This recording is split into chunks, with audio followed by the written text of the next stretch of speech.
मोदी जो थे वो एक सीक्रेट गाड़ी में प्रेसिडेंट हाउस पहुंचते हैं।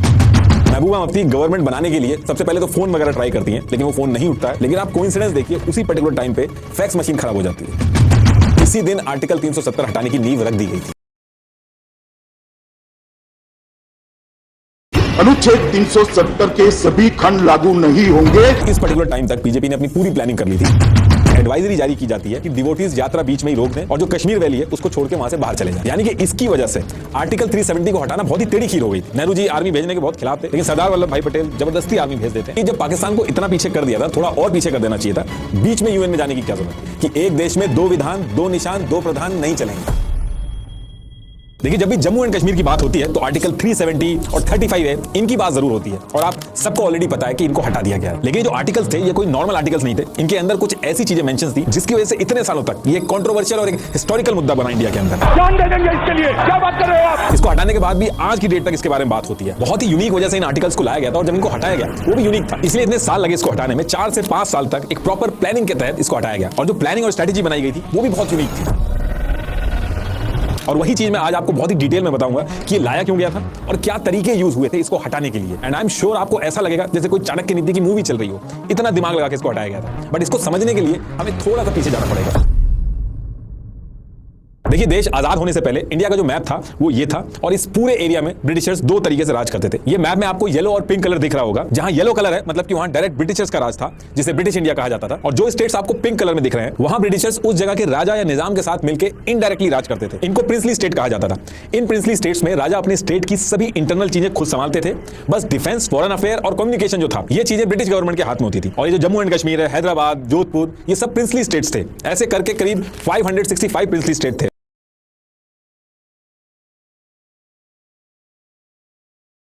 अब देखिए, होता क्या है कि जब ब्रिटिशर्स का इंडिया से जाने का टाइम आता है तो ब्रिटिश गवर्नमेंट 2 जून 1947 को एक माउंटबेटन प्लान लेके आती है, जिसमें यह था कि ब्रिटिश इंडिया को रिलीजियस डेमोग्राफी यानी कि हिंदू मुस्लिम पॉपुलेशन के हिसाब से 2 देशों में बांट दिया जाएगा। और ये जो प्लान था इसमें सबसे इंपॉर्टेंट बात यह थी कि ब्रिटिश इंडिया को ही बांटा जाएगा। ये जो प्रिंसली स्टेट्स थी ये इसमें इंक्लूडेड नहीं थी। इस प्लान में यह कहा गया था कि जो प्रिंसली स्टेट है उनकी मर्जी है, वो इंडिया के साथ रहना चाहे तो इंडिया के साथ रहें, पाकिस्तान के साथ रहना चाहे तो पाकिस्तान के साथ रहें, या फिर उनका अगर मन है कि वो इंडिपेंडेंट रहना चाहती है तो इंडिपेंडेंट रह सकती है। तो उस टाइम पे ऐसे एरिया वाइज पॉपुलेशन रहती थी। डार्क ग्रीन वाला जो एरिया आप देख रहे हैं इसमें मुस्लिम पॉपुलेशन जो थी वो मेजॉरिटी। तो ये जो माउंटबेटन प्लान था इसको 18 जुलाई 1947 को इंडिया इंडिपेंडेंस एक्ट 1947 के नाम से लागू करके बंटवारा शुरू कर दिया जाता है, जिसमें बंगाल के 2 हिस्से होते हैं। ईस्ट बंगाल जो था वो पाकिस्तान के पास गया, फिर पंजाब के 2 हिस्से होते हैं जिसमें वेस्ट पंजाब जो था वो पाकिस्तान के पास गया, सिंध और ये जो पूरा बलूचिस्तान प्रोविंस है ये पाकिस्तान के पास गया, और बाकी जो ब्रिटिश इंडिया का पार्ट था वो सारा का सारा इंडिया के पास गया। और फिर इसके बाद 14 अगस्त 1947 को पाकिस्तान और 15 अगस्त 1947 को इंडिया आजाद होता है।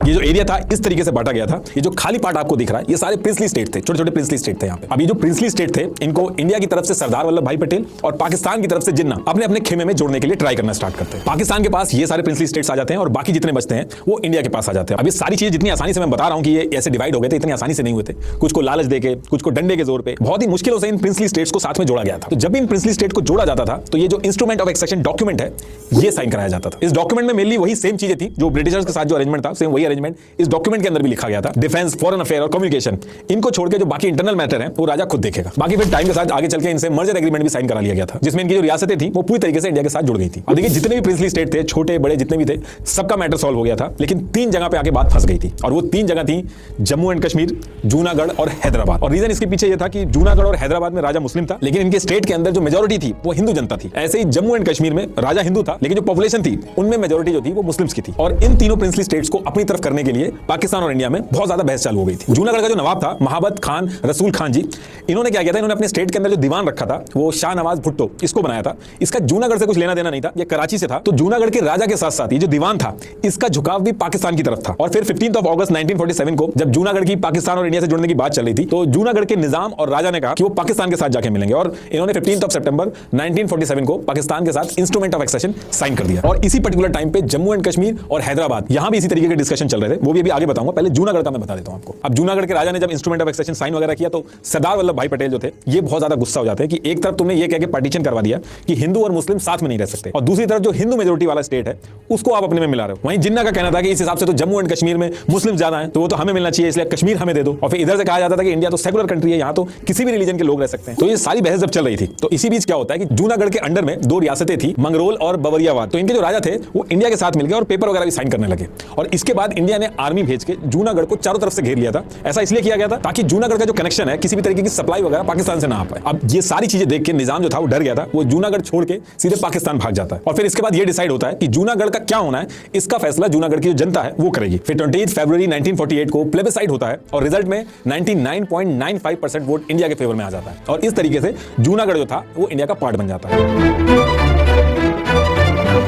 ये स्टोरी जो जूनागढ़ की है ये अभी आपको इररिलेवेंट लग रही होगी, लेकिन अभी आगे जब मैं जम्मू एंड कश्मीर की बात करूंगा तब आपको थोड़ा सा इसका रिलेवेंस समझ में आएगा। और अब बात करते हैं हैदराबाद की। इसी टाइम पे हैदराबाद में भी इशू चल रहे थे, तीनों जो स्टेट है सेम टाइम पे इशू चल रहे थे। अब हैदराबाद में पॉपुलेशन हिंदू मेजोरिटी में थी, लेकिन निजाम मीर उस्मान अली खान का जो मन था वो ये था कि वो इंडिपेंडेंट रहे और अगर मजबूरी में किसी कंट्री के साथ मिलना भी है तो पाकिस्तान से मिले। लेकिन हैदराबाद को अगर आप देखोगे तो वो इंडिया के बीचों बीच है, तो ये चीज पॉसिबल नहीं थी और इंडिया के लिए भी बहुत बड़ा थ्रेट हो जाता कि बीच में ऐसे कोई जगह होती जो पाकिस्तान बनी हुई होती। तो इंडिया की तरफ से बैक टू बैक बातचीत स्टार्ट होना शुरू होती है और काफी प्रेशर डेवलप होता है। तो निजाम क्या करता है कि वो 1 साल का टाइम मांगता है और स्टैंड स्टिल एग्रीमेंट जो होता है वो साइन कर लेता है। इसमें वो कहता है कि 1 साल तक वो जैसी सिचुएशन है वैसी रहेगी और उसके 1 साल के बाद हम लोग डिसाइड करेंगे कि हैदराबाद और इंडिया का कैसा रिलेशन रहेगा। और इंडिया इस पर्टिकुलर टाइम में बड़ी आसानी से ये चीज मान जाता है क्योंकि जम्मू एंड कश्मीर में भी इंडिया फंसा हुआ था, तो वो पहले वहां डील कर रहा था। लेकिन हैदराबाद का जो निजाम था उसने इस 1 साल के अंदर पहले तो पाकिस्तान के साथ मिलकर स्ट्रेटेजी बनाना स्टार्ट किया, मतलब कई सारी डिस्कशन स्टार्ट कर दी उससे और एक पर्सनल आर्मी भी बना ली इस पर्टिकुलर टाइम पे जिसको रजाकार बोला जाता था। ये आर्मी हैदराबाद से बॉर्डर क्रॉस करके इंडिया में भी चली जाती थी और काफी मारपीट मचाती थी। हैदराबाद के कुछ नॉन मुस्लिम लोग जो थे उनको भी मारती थी। ये जो रजाकार आर्मी थी इनका मानना था कि हैदराबाद एक इंडिपेंडेंट देश बनना चाहिए। अब ये जो रजाकार आर्मी थी इतना ज्यादा परेशान कर देती कि इंडिया को सब कुछ छोड़ के